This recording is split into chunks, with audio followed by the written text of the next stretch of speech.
Hi hello नमस्कार दोस्तों, एक बार फिर से आप सभी का स्वागत है क्विक सपोर्ट चैनल पर, जहां पर होते हैं आपके सवाल और हम लेकर आते हैं रिसर्च करके उनके जवाब।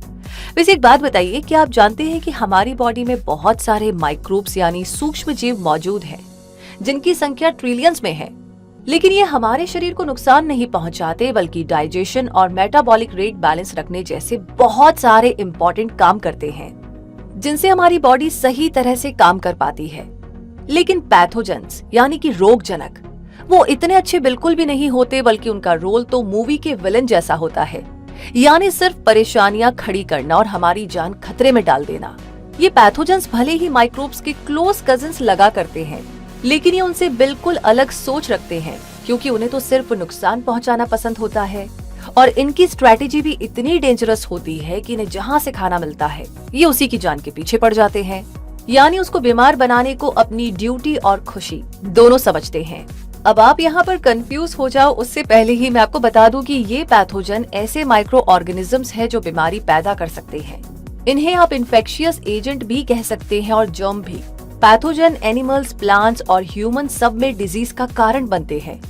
एनिमल्स में होने वाली ऐसी कुछ बीमारियां हैं: foot and mouth disease, rift valley fever, avian influenza, African swine fever, African horse sickness etcetera. तो इसी तरह प्लांट्स भी पैथोजन से बच नहीं पाते, और पैथोजन से प्लांट्स में होने वाली कुछ डिजीजेस ये हैं: bacterial wilt, canker, rot, leaf blister, mosaic etcetera. और इन इन्फेक्शियस एजेंट्स की बदौलत इंसानों में जो बीमारियां हुआ करती हैं, उन्हें पैथोजेनिक डिजीजेस कहा जाता है। और आज वीडियो में आगे हम ह्यूमन बॉडी को अफेक्ट करने वाले पैथोजेंस और डिजीजेस के बारे में जानेंगे। पैथोजन इंसानों में बहुत सी बीमारियां पैदा करते हैं, लेकिन ऐसा नहीं है कि सारी बीमारियां ही पैथोजेंस की वजह से होती हैं, बल्कि ह्यूमन डिजीजेस के और भी कई सारे रीजंस होते हैं, जैसे टॉक्सिन्स, जेनेटिक डिसऑर्डर और हमारा वीक इम्यून सिस्टम। हर पैथोजन खतरनाक बीमारियां पैदा नहीं करता, बल्कि इनके द्वारा फैलाई जाने वाली बीमारियां और इनकी इंटेंसिटी अलग अलग होती है। कुछ इन्फेक्शंस बहुत ही माइल्ड होते हैं तो कई खतरनाक साबित होते हैं, जैसे नॉर्मल कोल्ड और कोविड-19। ये दोनों ही वायरस जनरेटेड डिजीजेस है, लेकिन दोनों में कितना अंतर है ये आप समझ ही गए होंगे। अब ये पैथोजन क्या है ये तो पता चल गया है कि ये ऐसे जर्म्स है जो हमारे शरीर की बहुत सी बीमारियों का कारण होते हैं। लेकिन ये आते कहाँ से हैं, ये कैसे और कौन सी बीमारियां पैदा करते हैं, और इनसे बचने के लिए हमें क्या करना चाहिए, ये सब जानने के लिए आप इस वीडियो को पूरा जरूर देखिए, ताकि पैथोजेंस के बारे में आप बहुत कुछ जान पाएं। तो चलिए वीडियो को आगे बढ़ाते हैं और अब आपको ये बताते हैं कि पैथोजेंस कई तरह के होते हैं और इनके मेजर 5 टाइप्स होते हैं, जिनमें से कई सारे टाइप्स के बारे में तो आप भी जानते हैं। और ये टाइप्स है बैक्टीरिया, वायरस, फंगस, प्रोटोजोआ और हेलमिंथ। तो ये होते हैं 5 टाइप के, लेकिन सवाल ये है कि ये हमारी बॉडी में आते कैसे हैं। तो स्किन कॉन्टैक्ट से, बॉडी फ्लूइड्स जैसे कि ब्लड, लार और आंसुओं से, हवा के साथ, इन्फेक्टेड पानी और खाना खाने से, इन्फेक्शन वाली सरफेस को टच करने से पैथोजन हमारे शरीर में चले जाते हैं। और कोरोना वायरस के आने के बाद तो हम सब जानते ही हैं कि कैसे जर्म यानी पैथोजेंस हमारे शरीर में एंटर हो सकते हैं। तो पैथोजेंस हमारे शरीर में क्यों घुसते हैं और घुसने के बाद ये पैथोजेंस क्या करते हैं, इसके जवाब की बात की जाए तो हर तरह के पैथोजन को जिंदा रहने के लिए एक होस्ट बॉडी की जरूरत होती है, जैसे कि हमारी बॉडी, जिसमें घुसने के बाद ये बड़ी आसानी से और बहुत ही तेजी से अपनी संख्या बढ़ाना शुरू कर देते हैं और बड़े आराम से हमारे शरीर के अंदर विद फैमिली एंजॉय करते हैं। और जब इनकी संख्या बहुत बढ़ जाती है तो हमारी बॉडी का इम्यून सिस्टम भी अफेक्टेड होता है और बीमारी के सिम्टम्स भी दिखाई देने लगते हैं, जिसके बाद हम बीमार होकर यहाँ वहाँ तकलीफ में फिरते रहते हैं।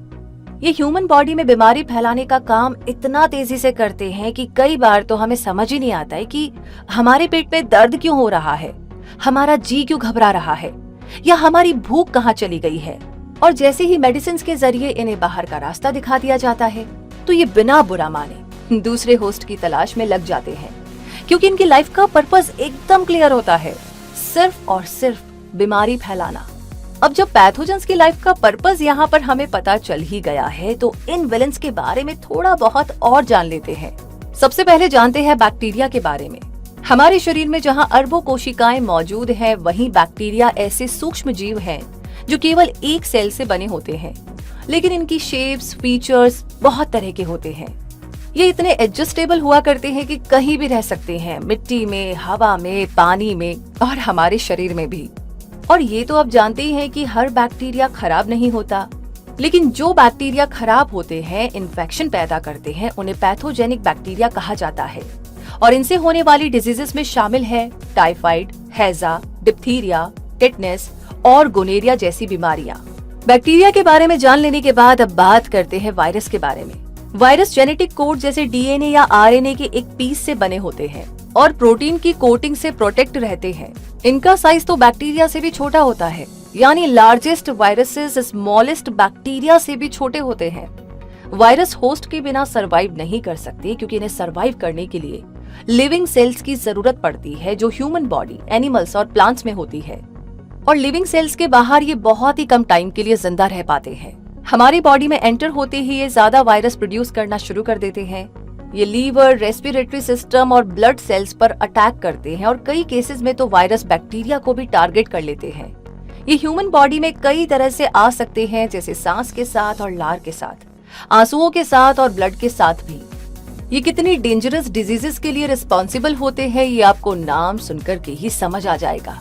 और पैथोजन वायरस जनरेटेड डिजीजेस हैं कोविड-19, measles, chicken pox, HIV, dengue, hepatitis. और जैसा कि हर वायरस की इंटेंसिटी अलग अलग होती है, इसलिए आए दिन होने वाली जुकाम भी वायरस की ही देन होती है। अब बारी आती है फंगी की। ये वही फफूंद है जिसे आप खराब हो रहे अचार और मुरब्बों के ऊपर अक्सर देख सकते हैं। और ब्लैक फंगस इन्फेक्शन भी इसी पैथोजन से हुआ करता है। आपको बता दें कि फंगस को प्लूरल फॉर्म में फंगी कहते हैं। शुक्र है कि अर्थ पर मौजूद मिलियंस फंगल स्पीशीज में से कुछ ही स्पीशीज पैथोजेनिक होती है। ये वायरस और बैक्टीरिया के कंपैरिजन में काफी ज्यादा कॉम्प्लिकेटेड ऑर्गेनिज्म है, क्योंकि इनके पास बहुत सारी सेल्स होती है और इनका स्ट्रक्चर काफी हद तक एनिमल स्ट्रक्चर के सिमिलर होता है। ये हर जगह मिल सकती है, आपके घर के बाहर, घर के अंदर और आपके शरीर के अंदर भी। सांस लेने के साथ फंगल स्पोर्स बड़ी आसानी से हमारे शरीर में एंट्री ले लेते हैं और स्किन और लंग्स को इन्फेक्ट करना शुरू कर देते हैं। इनका स्ट्रक्चर काफी हार्ड होता है, जो इन्हें आसानी से खत्म नहीं होने देता। रिंग वर्म यानी दाद फंगल इन्फेक्शन से ही हुआ करता है। इसके अलावा athlete foot, fungal nail infection और ओरल थ्रश भी ऐसे ही कुछ इन्फेक्शंस हैं। और अब आगे 4th नंबर पर बारी है प्रोटोजोआ की। ये नाम शायद आपने ज्यादा नहीं सुना होगा, लेकिन अमीबा के बारे में तो आपने साइंस में जरूर पढ़ा होगा, और वो एक प्रोटोजोआ ही है। मलेरिया के बारे में भी आप जानते ही हैं। प्रोटोजोआ सिंगल सेल ऑर्गेनिज्म होते हैं जो बहुत सी साइजेस और शेप्स में मिलते हैं। ये पानी में भी रह सकते हैं और मिट्टी में भी। और जब गंदा पानी या खाना यूज करने से या फिर एनिमल्स के जरिए ये प्रोटोजोआ ह्यूमन बॉडी में एंटर करते हैं, तो अपनी संख्या तेजी से बढ़ाते जाते हैं और होस्ट बॉडी को बीमार बनाते जाते हैं। पैथोजेनिक प्रोटोजोआ से होने वाली बीमारियों में मलेरिया के अलावा स्लीपिंग सिकनेस, जियार्डाइसिस जैसी बीमारियां भी शामिल हैं। और अब बात करते हैं हेलमिंथ्स की। ये नाम शायद ही आपने कभी सुना हो, लेकिन पेट के कीड़ों के बारे में तो आपने जरूर सुना होगा, जो अक्सर बच्चों के पेट दर्द का कारण बनते हैं। बस वो कीड़े इसी पैथोजेनिक फैमिली के मेंबर्स हैं। ये हेलमिंथ्स बहुत सी सेल्स से बने होते हैं और इनका साइज 1 मिलीमीटर से लेकर के 1 मीटर तक हो सकता है। इन्हें पैरासिटिक वर्म्स भी कहते हैं। ये ह्यूमन बॉडी के बहुत से एरियाज में आराम से रहते हैं और वहां से खाना लेकर खाते हैं और शरीर का सारा न्यूट्रिशन हजम कर जाते हैं, जिससे ह्यूमन बॉडी बीमार होना शुरू कर देती है।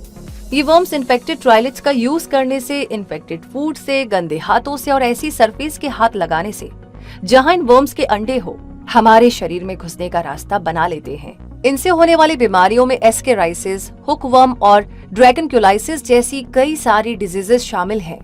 तो इस तरीके से ये तो हुए पैथोजेंस के 5 मेजर टाइप्स, लेकिन सवाल ये है कि इनसे बचाव के लिए क्या किया जाना चाहिए।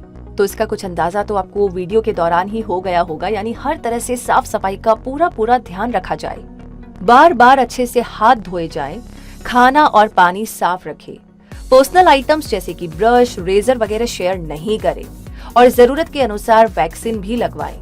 एंटी बैक्टीरियल, एंटीवायरल और एंटी फंगल जैसी मेडिसिन की ओवरडोज लेने से बचें और हेल्थ प्रॉब्लम के अकॉर्डिंग डॉक्टर से कंसल्ट जरूर करें। इस तरह सफाई का पूरा ध्यान रखकर और अपनी हेल्थ के प्रति अवेयर रहकर पैथोजन से अपनी हेल्थ को प्रोटेक्ट किया जा सकता है और हम उम्मीद करते हैं कि आज का ये वीडियो पैथोजेंस के बारे में आपकी नॉलेज को बढ़ा पाया होगा और आपके लिए इन्फॉर्मेटिव और हेल्पफुल भी साबित होगा। तो इसीलिए इसे लाइक और शेयर करना बिल्कुल ना भूलें और अगर आप पहली बार इस चैनल पर आए हैं तो मोस्ट वेलकम है आपका। आपको पहली फुर्सत में काम करना होगा आगे भी ऐसी हेल्दी और अमेजिंग जानकारियां लेने के लिए क्विक सपोर्ट चैनल को सब्सक्राइब कर लीजिए, बेल आइकन को प्रेस कर दीजिए और यूं ही हमेशा हमारे साथ जुड़े रहिए, अपना सपोर्ट देते रहिए। रूबी आपसे मिलेगी अगले वीडियो में, तब तक के लिए आपसे यही कहूंगी, धन्यवाद।